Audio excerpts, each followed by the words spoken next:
Hey, salut à tous les cons! Alors aujourd'hui on se retrouve pour une vidéo spéciale, on va parler du linceul de Turin!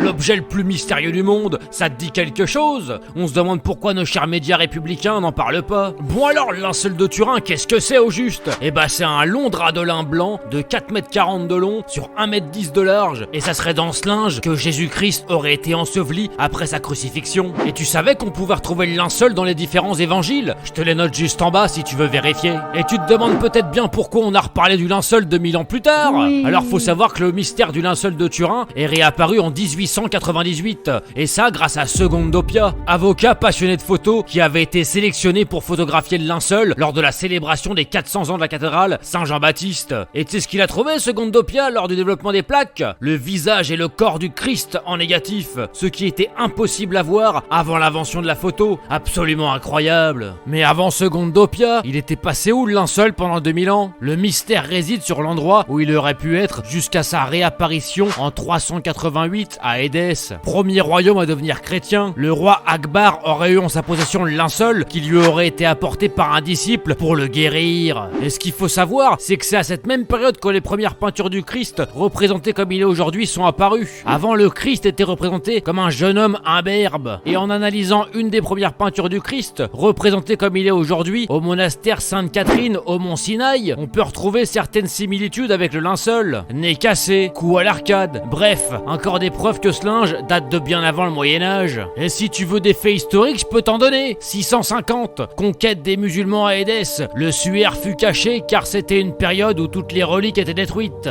943, l'Empire byzantin lance une expédition à Édesse pour aller chercher le suaire qui sera négocié contre 200 prisonniers et 12 pièces d'or. 944, le linge est ramené à l'empereur de Byzance dans une célébration triomphale le 15 août 944. 1190, le codex de prêt, là où le linceul est dessiné avec tous ses détails, la main à 4 doigts, détails de brûlure et j'en passe. 1203, le chevalier Robert de Clary rapporte avoir vu le linceul à Constantinople. 1204, hasard des choses, la 4e croisade était lancée sur Constantinople par des Français et des Vénitiens qui pillèrent la ville pendant 3 jours. Le linceul disparut jusqu'en 1354 avec la première exposition officielle du linceul à Liray en Champagne, qui suite à cette exposition fut récupéré par la maison de Savoie en 1453, qui le donnera par la suite au Vatican en 1578, qui le fera garder à Turin. Le mystère du linceul était né, et qui dit mystère, dit chercheur de vérité. Alors t'imagines bien que tout le monde s'est mis dessus, hein? Et faut savoir qu'à ce jour, c'est l'objet le plus étudié au monde. 500 000 heures de recherches scientifiques ont été effectuées sur lui. C'est assez incroyable qu'à part les érudits du sujet, peu de monde connaissait le linceul. En 1902, Yves Delage, biologiste français, lança une expertise pour tenter de démonter l'authenticité du linceul en analysant le sang présent sur le linge. Et à son étonnement, les taches rouges sur le linge étaient bien des taches de sang qui n'avaient pas eu le temps de coaguler. Incroyable, non? Yves Delage avait totalement changé d'avis, alors il avait tenté de faire valider son expertise par l'Académie des sciences, qui était à l'époque contrôlée par un certain Marcellin Berthelot. L'étude fut refusée d'emblée, la science maçonnique et la religion, ça faisait pas bon ménage. Alors l'église a retenté le coup en 1978 pour tenter de déterminer l'âge du linceul en convoquant une vingtaine de scientifiques américains du STURP pour analyser le linceul. Au total, plus de 100 000 heures d'études seront consacrées au linceul. Rayons X, microchimie, spectre, infrarouge, ultraviolet, tout un tas de protocoles auxquels a été soumis le fameux linge. Et 4 conclusions ont été tirées de cette étude. Numéro 1, l'empreinte ne peut être une peinture, mais est le résultat d'une oxydation acide déshydratante de la cellulose. Numéro 2, l'empreinte ne traverse pas le tissu. Numéro 3, les taches rouges proviennent de sang humain du groupe AB.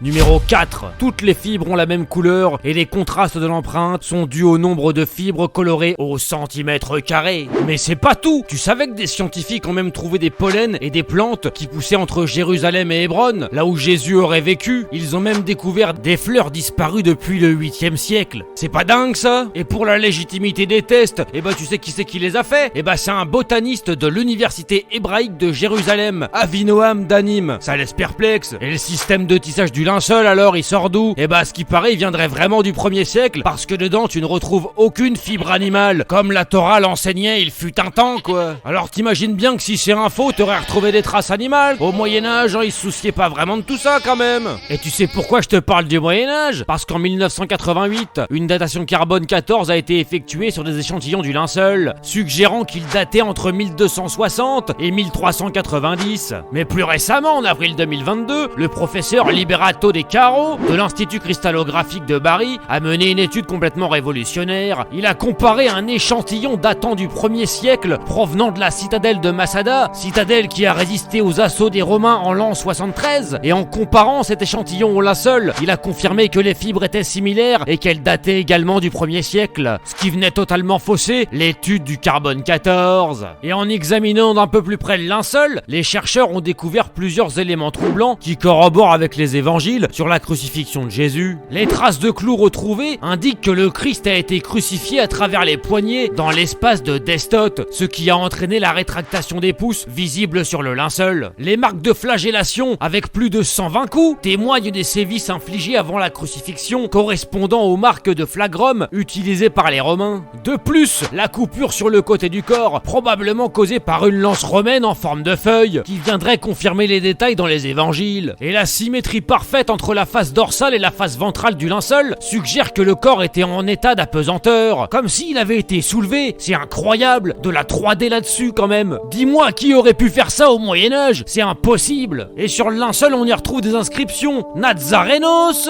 des formules de condamnation à mort, et la découverte d'une pièce de monnaie datant de l'époque de Ponce Pilate, frappée entre l'an 29 et l'an 31. Et t'en veux encore? Et les traces de sang retrouvées dessus, on y retrouve des traces de bilirubine, qui indiquent que le corps a subi une détresse extrême, encore en accord avec les évangiles. Et allez, une petite dernière pour la fin. Il y a eu une dernière analyse qui a été faite sur le linceul, qui présentait des similitudes avec les effets de radiation nucléaire causés à Hiroshima. Alors, explosion atomique de l'ADN qui aurait pu laisser la trace de Jésus sur le linceul? Mystère. Alors pour moi, je vous jure que ça a été une vraie claque de faire cette enquête, parce que moi qui n'étais pas croyant, ou même pratiquant, eh ben on va dire que c'était un peu la preuve dont j'avais besoin. Enfin bref, je vous laisse vous faire votre jugement, en espérant que cette vidéo vous a plu. Allez, bisous, et à bientôt.